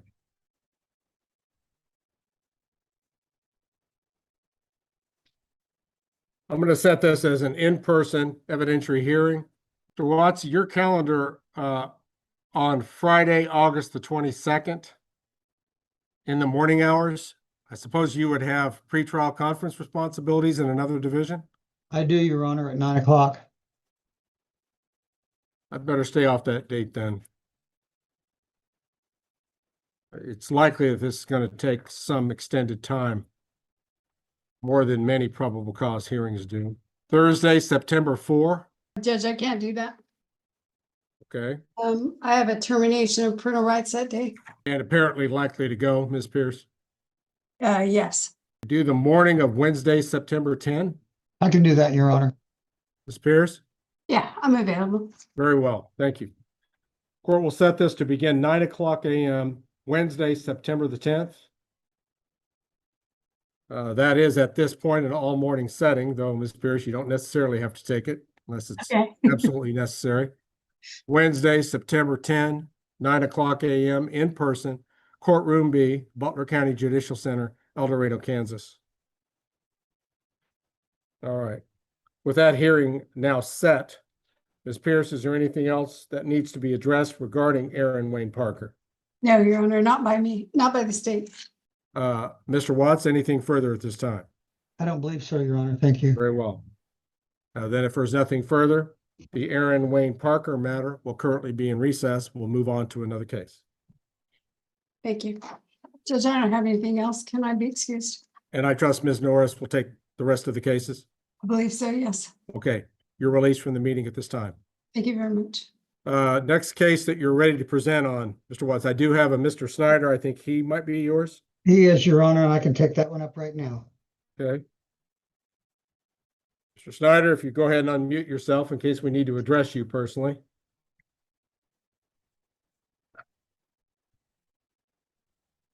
Daniel Snyder? Yes. This is State of Kansas versus Daniel O. Snyder, case number 2024 CR 11. James Watts appearing as defense counsel, defendant appearing separately by Zoom, Amber Norris for the State of Kansas. What announcement is made here, Mr. Watts? Thank you, Your Honor. My client would ask this case be set for a preliminary hearing as well. Okay.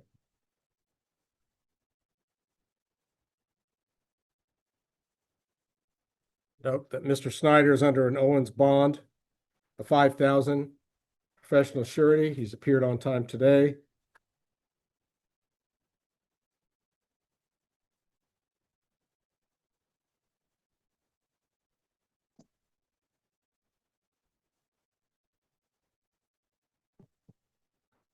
August 6th at 10 o'clock a.m., Mr. Watts, August 6th. Yes, sir.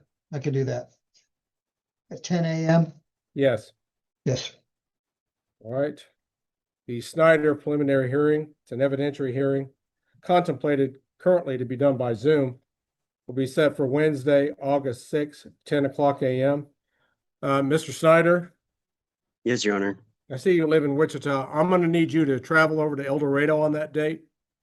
Okay. You can appear in either your attorney's law office, or you can be at the Judicial Center Zoom location and participate from essentially a courthouse location. But you need to come over to El Dorado for the next Zoom hearing because it will be an extended evidentiary hearing. And I want to cut down on the number of Zoom hookups that we have on that meeting. Plus, I want your attorney to have immediate access to you and you to have access to him. Okay. So, Which is why my preference would be here in my office, Your Honor. okay. So you hear that, Mr. Snyder? Yes. Just go to James Watt's office to participate for your prelim, Okay. which will be Wednesday, August 6th at 10 o'clock. Okay? August 6th to 10. Yep. I'll maintain you under your current bond pending further proceedings in your case. And Your Okay. Honor, Thank you, Your Honor. All right, Mr. Watts, anything further? just one thing, Your Honor, for the record, I've gone through the affidavit and the documents in this case. There does not appear to be any video in this case, and that isn't always necessarily the case, but this is a case with a traffic stop where it would be, where video I think would be entirely relevant. I don't know if there's a video out there that just hasn't been requested, it hadn't arrived yet, but I would ask the court to, the state to inquire and see if there's video of this matter. It would seem to be a reasonable request, Ms. Norris. Do you agree? Yes, Your Honor, I'll make a note. Okay. And thank you for following up on that. And if there is such a video, if you'll get a copy of that over to Mr. Watts as soon as practicable, but certainly so that he has an opportunity to look at it prior to the preliminary hearing. Thank you. I appreciate your office's efforts in that regard, Ms. Norris. Yes, Your Honor. Mr. Snyder, I can let you go at this time as your proceeding today is concluded. Okay. Thank you. You have others in custody that we need to address here, Mr. Watts? Judge, I don't believe I have anyone else in custody. I have a Michael Smith that I believe we can take up. Okay. We'll take up the Smith case then. Michael Smith? Yes, Your Honor. All right, we'll call your case. It is State of Kansas versus Michael Brandon Smith. Case number 2025 CR 222. Mr. Smith appears separately from his lawyer, James Watts, by Zoom. Amber Norris appearing for the state of Kansas. What announcement is made here, Mr. Watts? Your Honor, it's my understanding my client would waive his preliminary hearing this afternoon in this matter. All right. Smith, I have some questions I need to ask you about that. Mr. Smith, do you understand that a preliminary hearing is a proceeding to determine if there's probable cause that a felony crime has been committed and that you committed it? Yes, Your Honor. You understand that if you waive preliminary hearing at this time, the court will bind you over for trial without any further determination of probable cause? Yes, Your Honor. You understand that once you waive your right to a preliminary hearing, you cannot get that right back, though you may proceed to trial later. Yes. Have you had an opportunity to consult with your lawyer before making a decision to waive? Yes. So do you now formally, freely, and voluntarily waive your right to a preliminary hearing in your case? Yes, Your Honor. The state of Kansas waive its right to a preliminary hearing, Ms. Norris? Yes, Your Honor. Where it finds that both parties have knowingly waived their rights to a preliminary hearing, Defendant Smith is bound over for trial on any and all felony charges of his information. I'm inclined to proceed to formal arraignment at this time. Mr. Watts, does your client desire the charging document to be read to him? Your Honor, we've discussed the charges in this matter would waive formal reading of same, enter a not guilty plea at this time, ask the case be set for a pretrial and jury trial settings. All right. Court will accept the plea of not guilty to all charges, and the court will establish pretrial conference and jury trial settings. Jury trial, court proposes Tuesday, October 14, 9 o'clock a.m. 9 a.m., October the 14th. That is an in-person proceeding at all stages. Mr. Smith is ordered as a condition of his bond to be present for all stages of that jury trial if it goes. October 14, 9 a.m. We will establish a pretrial conference the week before.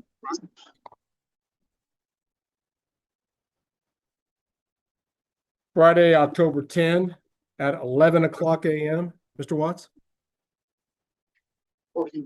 Yes, sir. 11 o'clock a.m., Friday, October 10th. Mr. Smith, where do you currently reside? In Burden, Kansas. Okay, that's not very far away. I'm going to have you appear either at the Judicial Center or in your attorney's office for the pretrial conference. Okay. Okay, so come to El Dorado on that date. Yes, sir. Mr. Watts will probably prefer that you meet with him in his office for that court hearing. I can Okay? do that. That's the All case. right. Your Honor. Thank you. Friday, October 10 at 11 o'clock a.m. by Zoom. And again, the jury trial, if it goes, will be in-person proceedings at all stages, starting on Tuesday, the 14th of October. Mr. Smith is continued under his current bond pending further proceedings. Mr. Watts, anything else we need to address on Michael Brandon Smith at this time? I don't believe so, Your Honor. Thank you. Anything from the state, Ms. Norris? No, Your Honor. Thank you. Mr. Smith, any questions about what we've done here today? No, Your Honor. If anything comes up, just let Mr. Watts know, and I'm sure he can answer any question that might arise. Okay. I appreciate it. Go ahead. I can release you from the meeting at this time, Mr. Smith. All right. Thank you. Very well.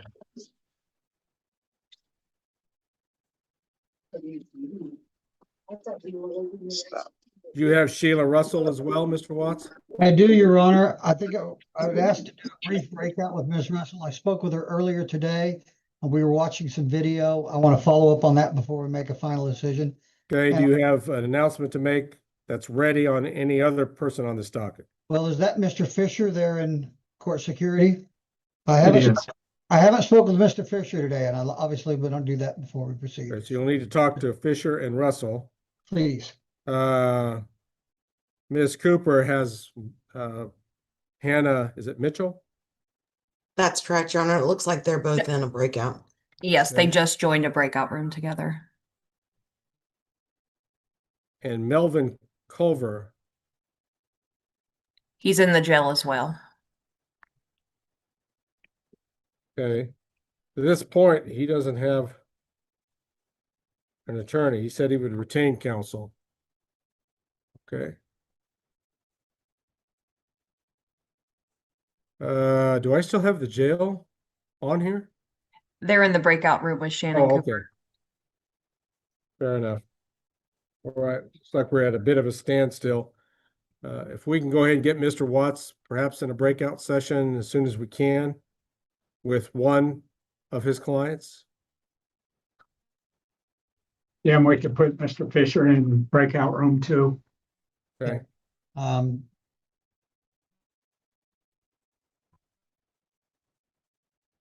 With court security too, or with, Court security too, yes. okay, thank you. Ms. Cooper, are you ready on Mitchell? Yes, Your Honor. I think unless she left that room, she was there appearing from the detention. Yeah, she's there. Okay. Ms. Norris, if you could return. There she is. Court at this time calls State of Kansas versus Hannah and Nicole Mitchell. It's case number 2025 CR 251. Ms. Mitchell appears from the jail Zoom location. Shannon Cooper is defense counsel separately from her. And Amber Norris appears for the state of Kansas. What announcement is made regarding preliminary hearing right in this felony case, Ms. Cooper? Thank you, Your Honor. Ms. Mitchell and I would appreciate a little more time to see if we can negotiate something with the state. She does have another case scheduled next week, next Friday, for a probation violation hearing. The outcome of that may determine or at least help her make decisions on this case, Your Honor. I would ask if the court would allow to just schedule this for another preliminary hearing status in about 30 days or so.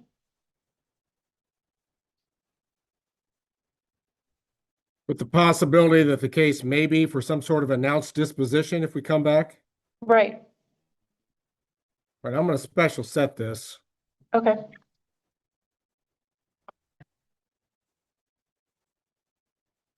Tuesday, August 5 at 4 o'clock. Ms. Cooper? Yes, I can do that. I'll presume that works for the prosecutor's office. And Mandy, I still have that open, correct? Oh, that was August 5th at 2? No, at 4. Oh, didn't we just set one there? If so, I didn't mark it. Your Honor, I was thinking the same thing. All right.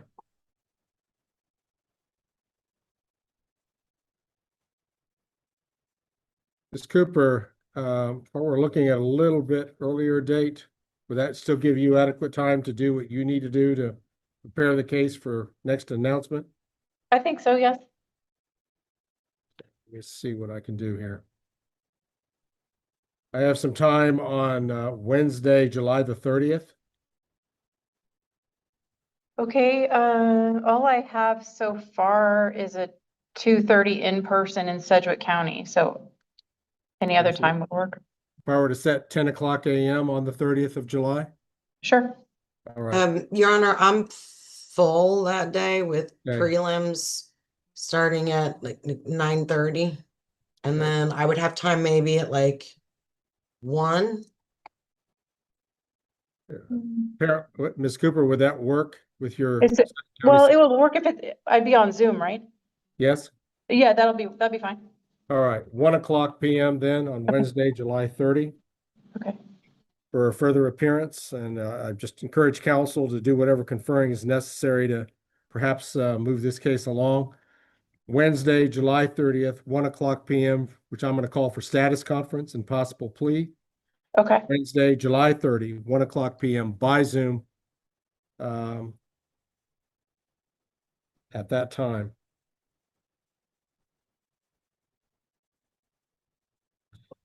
Ms. Cooper, is there anything else we need to address regarding Hannah Mitchell at this point? No, Your Honor. Thank you. Anything from the state's perspective, Ms. Norris? No, Your Honor, thank you. Ms. Mitchell, I trust you've been able to see and hear everything adequately for court today? Yes, Your Honor. All right, then we'll see you by Zoom Wednesday, July 30th at 1 o'clock p.m. Thank you. Very well. Thank you. The Mitchell matter is in recess at this time. Ms. Cooper, I can now release you from the meeting. Thank you.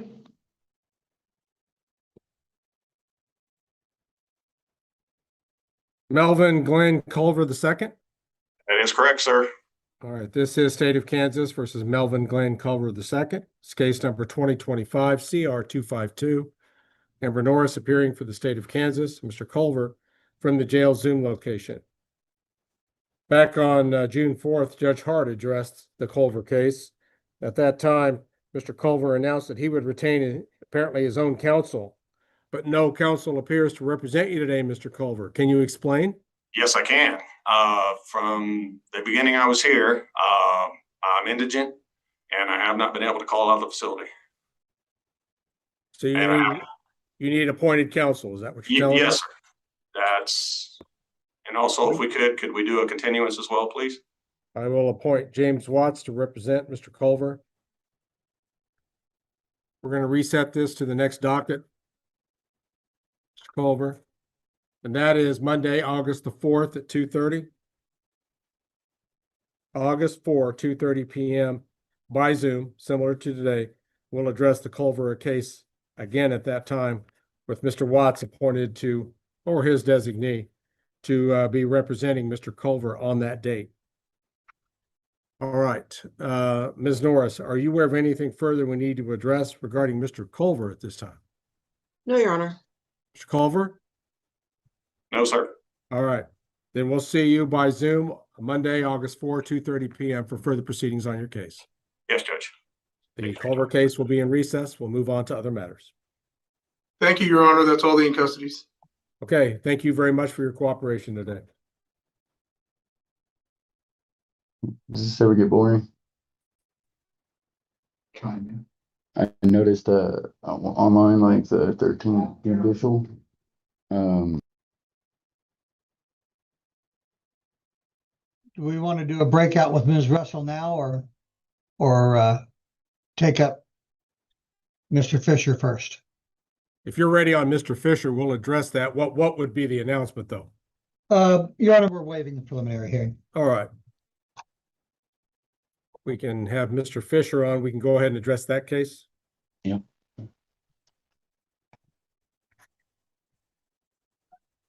This is State of Kansas versus Dustin E. Fisher. It's case number 2025 CR 161. Mr. Fisher appears at the Judicial Center Zoom location. James Watts, separately from him, as defense counsel, and Amber Norris for the State of Kansas. It's my understanding, Mr. Watts, that Mr. Fisher would now be waiving his right to a preliminary hearing. That's correct, Your Honor. All right, I've got some questions I need to ask you, Mr. Fisher. Yes, Your Honor. You understand that a preliminary hearing is a proceeding to determine if there's probable cause that a felony crime has been committed and that you committed it? Yes, Your Honor. I'm fully understanding of that, and I do wish to waive the preliminary. Okay, I understand, and I appreciate your willingness to cut this short, but I want to go ahead and finish some other standard questions that I want to ask you, okay? Yes, Your Honor.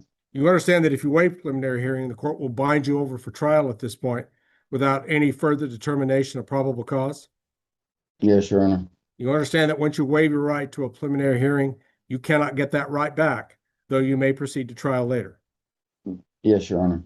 Did you have an opportunity to consult with Mr. Watts before making this decision? Yes, I have.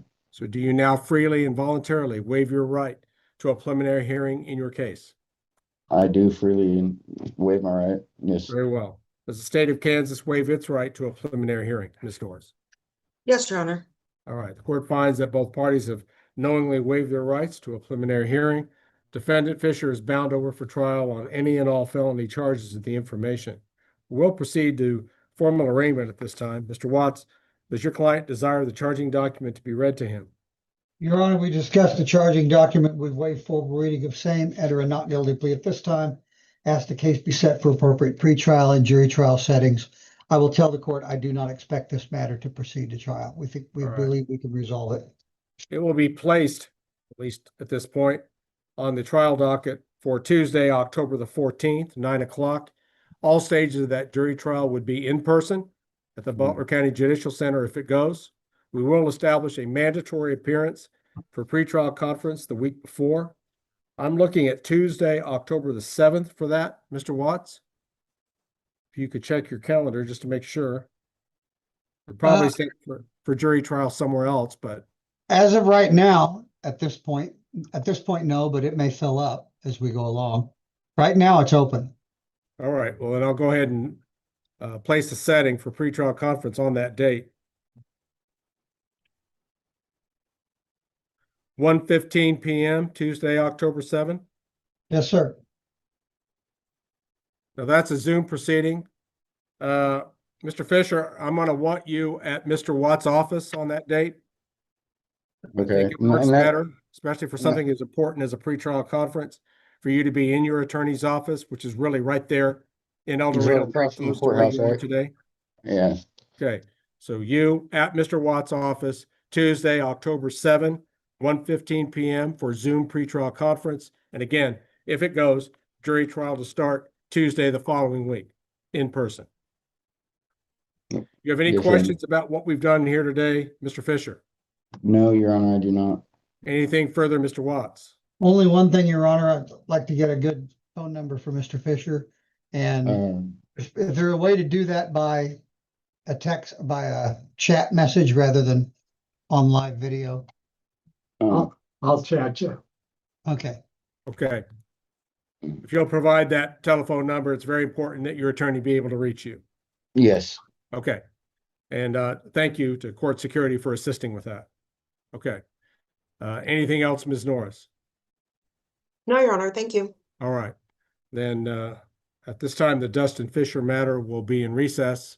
We'll move on to other matters here in court. Thank you, Your Honor. If I could have a brief breakout with Ms. Russell, that would be my last one. We will accommodate it. All right, Mr. Watts, I get the impression that you're ready on Sheila Russell. Yes, sir. Okay. If I can get Ms. Norris back on fully. This is State of Kansas versus Sheila Russell, case number 2025 CR 157. Sheila Russell appears separately from her lawyer, James Watts. Amber Norris appears for the state of Kansas. What announcement is made regarding preliminary hearing right in the Russell case? Your Honor, my client would ask this case be set for preliminary hearing, please. All right.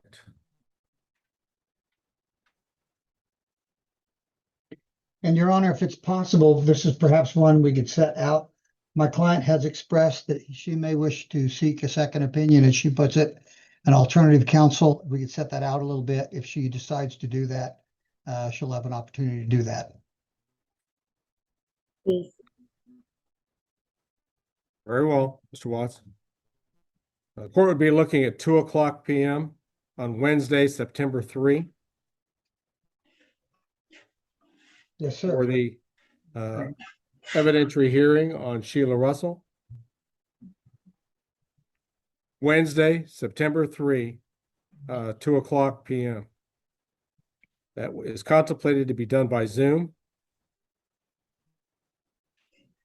Ms. Russell, the court's going to want you in the office of your attorney on that date.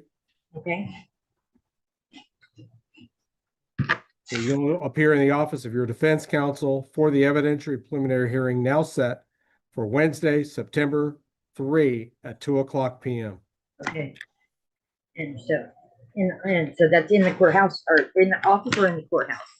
In my office or Your office. your attorney's office if you retain someone. Okay. Yes. All right. Thank you. You can appear at the Judicial Center at their Zoom location, but my preference would be that you be in the office of your defense attorney for that hearing. Okay. No problem, sir. One or the other. All right. Ms. Norris, are you aware of any other matter that the state needs to be addressed? No, Your Honor, thank you. Mr. Watts, anything further? No, sir. Thank you. Sheila Russell, anything further you need to present to the court? Not that I know of, no, sir. I'm sorry, I didn't hear you. Sorry, I don't, our air went out here, so I got all these fans going. But I was saying, no, sir, I don't. Okay, all right. Then if there's nothing further, then the Sheila Russell matter will currently be in recess at this time. All right, Ms. Norris, it would appear that that is the last case to be called on this docket. Do you agree? I would agree, Your Honor. Very well. Then at this time, the meeting may be ended for all as the court is in recess.